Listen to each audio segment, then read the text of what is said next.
이제 우리가 성경을 읽어 나갈 때 역사의 시작은 분명히 아담과 하와임에 틀림이 없습니다. 그러나 이제 믿음의 조상들, 믿음의 계보를 따질 때는 아브라함으로부터 시작합니다. 아브라함이 우리 믿음의 영적 조상이 됩니다. 그런데 뜻밖에도 하나님께서 이 아브라함을 부르신 곳이 저 멀리 가나안 땅이 아니고 저 멀리 떨어져 있는 하란이라는 곳입니다. 하란 그러면 여러분들이 지도상에 조금 생각하기가 어려우실 것 같아서 여러분에게 조금 도움을 드린다면 메소포타미아 그 꽁지 부분 그게 하란입니다. 그 멀리에 있는 아브라함에게 하나님이 나타나셔서 그를 부르십니다. 그때는 아브라함이 나이 75세, 70세가 되었는데도 자식이 없었어요. 자식이 없었는데 하나님이 하시는 말씀이 너의 자식을 줄 텐데 하늘의 별과 같이 바닷가의 모래알처럼 셀 수 없을 정도로 너에게 자식을 주시겠다. 당시에 이 아브라함은 부모님을 모시고 살았는데 부모님이 굉장히 재력가였기 때문에 큰 노력도 하지 아니해도 부모님 덕에 편안하게 남보다도 훨씬 부유하게 살아가고 있는 아브라함이었습니다. 딱 한 가지 부족한 것, 아쉬운 것, 그리운 것, 자식이었습니다. 그런데 하나님께서 나타나셔서 바로 이 아브라함에게 하시는 말씀이 자식을 주시겠다는 것입니다. 그러니까 얼마나 좋은지 예! 하고 고향을 떠납니다. 내가 시시할 곳으로 가라. 시시할 곳이 어딘데요? 물어보지도 않고 하나님이 가라고 하니까 사랑하는 아내 사라와 함께 고향을 떠나게 됩니다. 그렇게 떠나서 100세가 되었을 때 기다리도 하나님 주실 거라면 진작 주시지 왜 그렇게 애를 타게 하시는지 나이 100세가 되었을 때 아이를 낳는데 대한민국 남자들이나 이스라엘의 남자들이나 다 원하는 게 아들이에요. 아들. 하는 말이 딸 낳아야 된다고 얘기하지만 그 딸 낳아야 된다는 말 때에는 거짓말이 90% 숨어 있습니다. 다 아들 낳아야 된다는 생각 가지고 있습니다. 그런데 오늘 현실은 아들 낳으면 뻥이요. 딸 낳으면 수지 맞는 겁니다. 다 요즘에는 이상하게 사회 분위기가 그렇게 돌아가고 있습니다. 이제는 아들, 딸 구별 없이 많이 낳으면 되는 시대입니다. 자, 그래서 자욱은 아들을 낳았는데 아들 이름이 이삭입니다. 이삭이 얼마나 잘 자라주는지 얼마나 고마운지 나이 40세가 되었습니다. 40세가 되었을 때 내 아들을 장가를 보내야 되겠는데 어디에서 신부감을 구할까? 아브라함 집에는 아주 충성스러운 나이가 많은 늙은 종 그랬습니다. 24장에 보면 늙은 종. 그 나이 아주 충성스러운 종이 있었는데 그를 불러서 금은부치를 손에 들려주면서 부탁을 합니다. 지금 우리가 살아가고 있는 이 가나안 땅에는 이런 부족, 저런 부족, 이런 문화를 가진 사람, 저런 문화를 가진 사람들이 살고 있기 때문에 아무래도 하나님을 섬기는 믿음의 일에 있어서 장애가 될 것 같다. 좋은 며느리가 들어오면 그나마 다행인데 이 문화 속에 젖어 있는 이 또 코센 며느리가 들어오면 이게 난리 날 것 같다. 성경에 그런 말 없어요. 그냥 제가 각색한 거예요. 그래서 이 종을 불러서 부탁을 합니다. 금, 부치를 손에 들려 붙이면서 좀 고생스럽지만 내 고향으로 가라. 내 고향, 내 피부치에게 가서 내 아들 부인이 될 예비 신부를 구해와라. 그래서 이 종을 보냈어요. 참 재미있는 것은 제가 재미있다고 표현했지만 세상에 이런 무대뽀가 어디 있습니까? 적어도 신부가 될 사람이라면 누구를 데려가야 되는가 하면 이 사람이 당신 남편감입니다 하고 이삭을 데리고 가야 되잖아요. 이삭도 안 데리고 간 채로 가서 신부감을 며느리감을 구해오라는 겁니다. 그러면 요즘처럼 핸드폰이라도 있어가지고 자 가가지고 그 아가씨를 만났는데 내가 당신에게 정말 좋은 배필이 있다. 내가 정말 보증해 줄 수 있다. 정말 좋은 가정이다. 시아버지도 너무너무 좋고 시어머니도 너무너무 좋다. 내가 영상으로 내가 이게 그걸 해주마. 한번 얼굴 봐라. 이런 것도 아니고 그러면 그것도 아니라면 70년대로 돌아간다면 흑백 사진이라도 가져가가지고 이게 너 앞으로 신랑 될 사람이다. 이목구비가 뚜렷하고 눈도 부리부리하고 남자답고 그렇다. 평생 고생 안 시킬 사람이다. 그리고 마음은 너무너무 따뜻해가지고 큰 소리 하면 안 칠 사람이고 정말 아내라고 그러면 깜빡 죽을 사람이다. 집 바깥에 나가서는 남자라고 그드렁그드렁 대도 집 안에만 들어오면 정말 사랑꾼이다. 사랑꾼. 요즘에 무슨 사랑꾼 무슨 꾼? 사랑꾼이다. 그렇게 해야 될 거 아니겠습니까? 그런데 아무런 준비 없이 가가지고 며느리 될 사람을 구해오라는 것입니다. 늙은 종이 기도합니다. 하나님 아버지, 주인께서 말씀하시니 아니요 할 수는 없고 갑니다. 어떻게 하면 좋겠습니까? 순전하게 잘 만날 수 있게 해주십시오. 그래서 기도해가지고 만났는데 이름도 예쁘게 리브가라고 하는 여자를 만났어요. 그래가지고 이 여자가 결혼에 대해서 목말라 있었는지는 모르지만 신랑감이 있다고 그러니까 당장 따라 나서서 같이 따라왔어요. 그래가지고 딴 결혼을 했는데 나이 40세에 결혼했는데 나이 50이 돼도 아이가 없는 거예요. 나이 60이 되었는데 그때 비로소 이 리버가가 여보 당신 기도하느냐? 생각해 보니까 기도 안 했어요. 성경 보니까 분명히 안 한 거예요. 그 얘기를 듣고 이삭이 하나님 자녀를 주십시오 기도했다는 말이 나오거든요.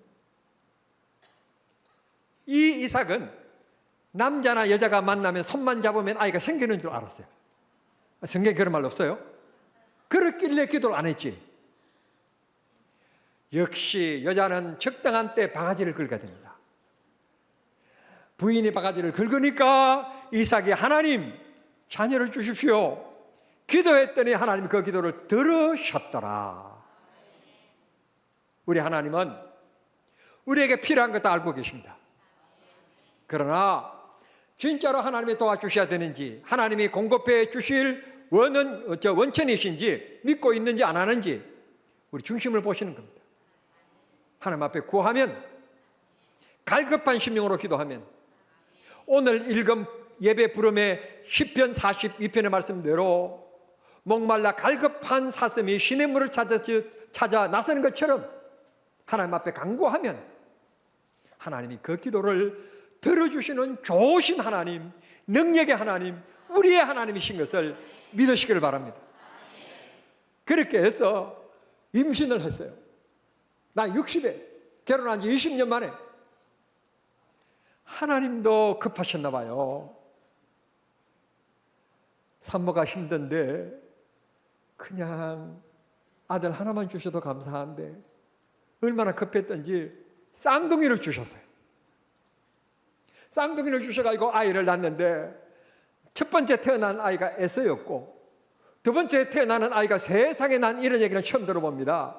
둘째가 태어나면서 앞에 태어나는 형님 발목을 붙잡고 태어났다. 산모는요 힘줄 필요도 없어요. 그냥 자동적으로 앞에 녀석이 놓으면 발목을 붙잡고 있기 때문에 놓는 거예요. 여담이에요. 세상에 저는 이런 역사가 없다는 말씀을 저는 지금 표현해내는 거예요. 그래서 아버지가 이름을 짓기를 그 나이는 남자답다 그래서 에서라고 그랬고 둘째 아들 이름을 너는 약간 보니까 사기성이 있다. 그래서 속이는 자 그런 뜻을 가지고 있는 야곱이라고 이름을 지은 것입니다. 이스라엘 사회에서는 장자에게만 특권이 있습니다. 장자권. 그리고 자손들을 위하여 머리에 손을 얹으며 마지막 축복 기도를 해주실 수 있는 축복권이 있습니다. 그런데 태어나 보니까 자기와 생각과 상관없이 차남으로 태어난 겁니다. 그게 야곱은 약삭빠르기도 하지만 그게 마음에 사무친 일이 되었어요. 어떻게 하든지 형님과 내가 이 자리를 바꿔놔야 되겠다. 앞서 있는 형님을 뒤로 가게 만들고 내가 앞서가게 해야 되겠다. 근데 성경에 보니까 에서는 약간의 남성적이라서 사냥도 나가고 굉장히 활동적인데, 이 야곱은 약간 소심하고 내성적이고 그래서 집안에서 어머니를 돕는 일을 했었어요. 어느 날 사냥을 하고 돌아오는 이 에서가 시장하지 않겠습니까? 배고프지 않겠습니까? 그런데 이 야곱이 온 가족이 먹을 팥죽 솥 앞에서 팥죽이 눌지 않게 불을 떼면서 그걸 젓고 있는 겁니다. 마침 어머니께서 자리를 비게 되니까 그 야곱에게 부탁합니다. 어머니, 아버지가 지금 드시고 난 다음에 우리가 먹어야 되는 건 사실이지만 내가 너무너무 지금 배가 고프다. 그러니까 나로 하여금 먼저 그 팥죽을 좀 먹을 수 있게끔 동생 한 그릇 떠주면 안 되겠니? 그러니까 이 야곱이 하는 말이, 아, 형님 여기 있습니다, 드십시오. 그러면 좋았을 텐데, 이 사극꾼인 야곱이 하는 말이, 조건이 있다. 얼마든지 줄 수는 있는데 조건이 있다. 조건이 뭐냐? 장자권을 나한테 넘겨달라. 여러분, 장자권이요, 뭐 문서가 있는 것도 아니고 아무것도 아니에요. 하나님이 만드신 게 질서일 뿐이에요. 근데 오늘부터 내가 형이 되고 당신은 동생이 되는 순서를 바꾸는 거예요. 장자권을 달라. 그러니까 이 에서가 아무 생각 없이, 장자권이 무슨 대수인가? 장자권이 뭐 그렇게 귀한가? 배가 고파 죽겠는데 사람이 뭐니 해도 돈이 최고고 세상을 살아가는데 물질이 있어야 큰 소리 치고 대우받는 것이지, 물질이 최고인데 오케이. 그래서 말로 주고받으면서 팥죽을 얻어먹었다는 것입니다. 그때부터 하나님께서는 에서는 영적인 사람이 아니구나, 야곱은 어떻게 하든지 간에 이게 불법이긴 하지만 영적 욕심을 가진 사람이구나, 저놈은 앞으로 크게 될 놈이구나, 특별할 놈이구나, 하나님께서 관심을 갖게 되는 것입니다. 그리고 어느 날 축복을 해주겠다고 아버지 에서가 나이가 많아지고 치아가 약해지면서 하는 말이, 에서야 나가서 들녘에 있는 짐승을 잡아서 요리를 해라. 그러면 내가 그 요리 먹은 다음에 내가 내게 축복하겠다. 그 소리를 엿듣고 어머니와 야곱이 자기 집에 있는 짐승을 잡아가지고 먼저 요리를 해서 아버지에게 갖다 줍니다. 아버지가 이렇게 얘기합니다. 두 가지 얘기하잖아요. 목소리를 들어보니까 에서가 아니고 야곱인데, 아버지 아닙니다. 아버지의 청각이 약해서 성경이 없다면 그랬어요. 분명히 내가 청각이 약해져서 그렇습니다. 제가 에서입니다. 그래? 그럼 확인을 한번 해보자. 에서는 동생은 미끈미끈한데 내 큰아들은 이 손에 털이 나서 부실부실한데 어찌 손을 좀 만져보자. 이야, 여성이요 얼마나 치밀한지, 요리만 해서 아들을 안방에 들어보는 게 아니라 양털을 그 손에다가 입혀가지고, 하여튼 여자를 절대 남자들은 쏘기를 고생하지 마세요. 얼마나 세밀한지 몰라요. 여성들의 촉이라는 것이 있잖아요. 그래서 손을 또 만져보니 목소리는 야곱인데 몸은 또 에서구나. 알면서도 속는 겁니다.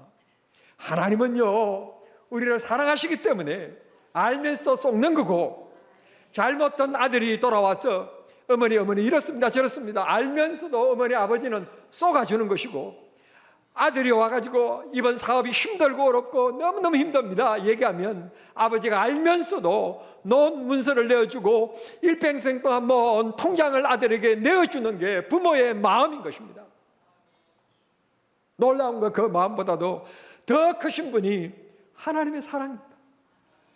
하나님은 다 아시고 나의 연약함을 아시지만 나를 게으리 여기시고 하나님께서 은혜를 베푸십니다. 내 기도를 들어주십니다. 나를 도와주십니다. 오늘 또 내가 숨쉬고 살아가는 것, 내 힘으로 살아가는 것 아니라 하나님의 은혜로 살아가지 않습니까? 그리고 속이고 축복 기도를 받은 이 야곱이 자기 어머니 주선으로 고향인 하란으로 갑니다. 자, 방금도 제가 말씀드렸습니다. 가나안 땅에서 메소포타미아 있는 먼 땅으로 죽을 고생을 하고 가는 겁니다. 죽을 고생을 하고. 떠나자마자 밤이 되어져서 잠을 잘 수밖에 없었는데 돌을 하나 갖다가 벽에 삼고 누웠습니다. 그 땅 이름이 베델이었습니다. 원래는 베델이라고 부르지 않았습니다. 베델이라고 하는 말은 하나님의 얼굴이란 뜻입니다. 그곳에서 내가 이 일을 하다가 결국 부모님 곁을 떠나고 하나님 계시는 가나안 땅을 내가 떠나게 되는구나. 그러면 누가 나를 지켜줄까? 누가 나와 함께 동행할까? 염려, 걱정하고 영적인 생각을 하면서 잠들었는데 그 밤중에 하나님이 나타나십니다. 그때 야곱이 깨닫습니다. 아, 이곳에도 하나님이 계시는구나. 하나님이 나와 동행하시는구나. 고통과 눈물이 있고 외롭고 따돌리는 그 시간에도 하나님은 나를 버리시지 아니하시고 떠나지 아니하시고 나를 지키시고 보호하시구나. 그가 크게 깨닫게 됩니다. 하나님 아버지, 나로 하여금 하란으로 떠납니다. 하란이 생활이 얼마나 될지 모르지만 다 끝나고 나서 돌아오게 되면 내가 이곳에서 하나님을 경배하고 섬기겠습니다. 그러니까 그때부터 이름을 바꿉니다. 베델이라고 이름을 바꿉니다. 그리고 그 이후에 문제가 있을 때마다 이 야곱은 베델로 자식들을 데리고 올라가서 하나님 앞에 제단을 쌓습니다. 그러면 하나님이 해결해 주셨습니다. 하란으로 갔는데, 하란 내 삼촌 집에 갔는데 이게 웬일입니까? 조카를 맞아줄 줄 알았는데 가보니까 생각보다도 큰 양떼를 키우고 있었고 너무 바쁘고 힘들었습니다. 그 집에 일하다 보니까 자동적으로 없어져서 머슴살을 하게 된 겁니다. 그러니까 이 라반이 좀 생각을 합니다. 야, 내 조카인데, 이 내 누이의 아들인데 내가 이러면 안 되지. 적당하게 일하고 나면 내가 품삯을 쳐주마. 그런데 품삯을, 말로만 품삯을 준다고 얘기했지 10번이나 거짓말을 했다. 20년의 생활을 마치고 났을 때 4명의 부인과 12명의 아들과 딸 하나와 그리고 엄청난 거부가 되어져서 고향으로 돌아옵니다. 고향에는 누가 살고 있는가 하면 자기가 속이고 돌아간 형님 에서가 있습니다. 덩치로 보나 성격적으로 보나 우리 형님은 남성답고 자기는 여성스럽고 내가 이제 이 문제를 어떻게 해결하면 좋나? 그때 마지막 건네야 될 야복강가가 있습니다. 야복강가에서 밤을 지새워가며 기도합니다. 그런데 어떤 사람이 나타납니다. 야곱, 웬일이냐? 누구신데요? 나는 이런 문제 때문에 괴로워하고 지금 하나님 앞에 간구하고 있습니다. 그때 왜 그렇게 염려하냐? 걱정하지 말고 가거라. 당신이 누군데 나로 하여금 걱정하지 말고 가라고 합니까? 나는 천사다. 예? 천사라면 이 문제를 꼭 해결해 주십시오 하고 붙잡고 씨름을 했다고 그랬습니다. 아침 새벽까지 씨름을 하는데 날이 밝으면 천사의 모습에 정체가 나타나니까 빨리 놓아라, 가야 된다. 못 놓습니다. 해결해 주십시오. 놓아. 못 놓습니다. 그러니까 결국은 이 천사가 야곱의 한돛대를 내리쳤다. 그때부터 야곱은 평생 동안 죽을 때까지 다리를 쩔뚝 끄는 사람이 됐습니다. 이렇게 야곱은 영적 기준으로, 영적 욕심으로 살아간 사람입니다. 눈에 보이는 것을 위하여 살아가는 것이 아니라 하나님의 은혜를 붙잡고 하나님의 능력을 붙잡고 산 사람입니다. 그런 야곱에게 하나님께서 구하지 아니해도 하나님께서 자식을 주시는데 12명의 아들을 주셨습니다. 놀라운 역사입니다. 누가 결혼할 차례냐? 누구냐? 12명. 12명. 목사님, 아이 낳는 기계입니까? 아니야. 하나님 주시는 대로. 하나님 주시는 대로. 12명이 너무 많다. 6명. 그래야 가족이 한 팀이 돼가지고 배구를 할 거 아니야. 좌우간 많이 낳는 건 하나님 축복해. 하나 낳아서 잘 키우자. 천만의 말씀. 잘 키우면 100%지만 잘못 키우면 빵점이 되는 거니까. 2명 낳아서 1명 잘 키우면 50점에 나도 되지. 비율적으로 봐서라도 많이 낳아야 돼. 할렐루야. 근데 아멘 해야 돼요. 젊은 사람들 안 하고 나이 많은 분들만 아멘 하셔. 영적 욕심. 성경을 바라보면 야곱만큼 영적 욕심을 많이 가진 사람이 없었습니다. 천사가 떠나면서 묻습니다. 너 이름이 뭐냐? 야곱입니다. 야, 사람 이름이 적어도 성공해라, 잘 떼라, 오래 살아라 뭐 그런 뜻으로 이름을 짓는 건데 너는 어떻게 속임수, 사기꾼 그런 이름을 지어줬냐? 누가 지었냐? 아버지가요. 왜? 태어날 때부터 형님 발목을 잡고 태어나는 바람에 야곱이 되었습니다. 지금부터는 야곱이라고 하지 아니하고 이름을 이스라엘이라고 해라. 엘, 하나님, 하나님과 겨루어 이겼다. 세상에 성경 어디를 닦고 봐도 하나님과 겨루어 이겼다는 말이 야곱밖에 없습니다.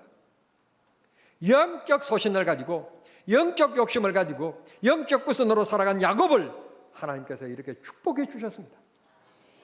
하나님께서 언제나 여러분들을 높여주시고 은혜 주시는 역사가 있기를 바랍니다. 믿음과 신앙으로 살아야 될 이유, 바로 하나님께서 우리 하나님이 되시고 하나님께서 우리를 지켜주시고 보호해 주실 것이기 때문에 그렇습니다.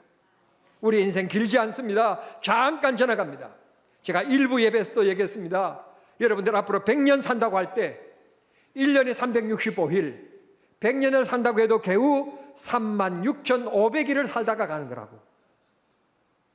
36,500일이 긴 것 같지만 별것 아니잖아요. 적어도 우리는 대한민국에서 잘 사는 나라에 태어나서 적어도 우리가 지금은요 뭐 계산하는데 몇 천만 원 그런 거 계산 잘 안 해요. 부모님이 자산을 물려줬다 그러면 적어도 억 단위가 되어야 감사합니다. 그런 시대입니다. 그런 시대. 억 단위입니다. 이 말 하면 되는가 안 되는지 모르겠는데 저쪽에 있는 우리 하성시의 어떤 큰 기업에는요 거기에서 돈을 엄청 많이 벌었대. 그 회사가. 그러니까 그 노조 해가지고요 그 노조가요 돈 안 주면 우리 일 안 한다고 또 파업을 하는 바람에 또 사측에서 할 수 없이 잘 해가지고 최고로 많이 받는 성과금이 한 1인당이 6억이래. 6억. 이게 진짜인지 거짓말인지 모르겠는데 어떤 사람은 내 평생의 로망인 무슨 차? 보로세?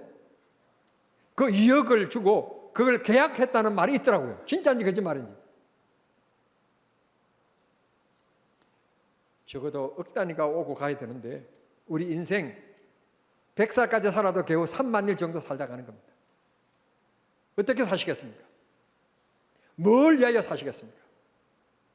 하나님께서 또 오시고 하나님께서 해결해 주시고 하나님께서 개입해 주시면 능치 못함이 없는 것이 우리 인생인 것을 기억하시고 영적 욕심을 가지고 살아가는 성도님들이 되시기를 바랍니다.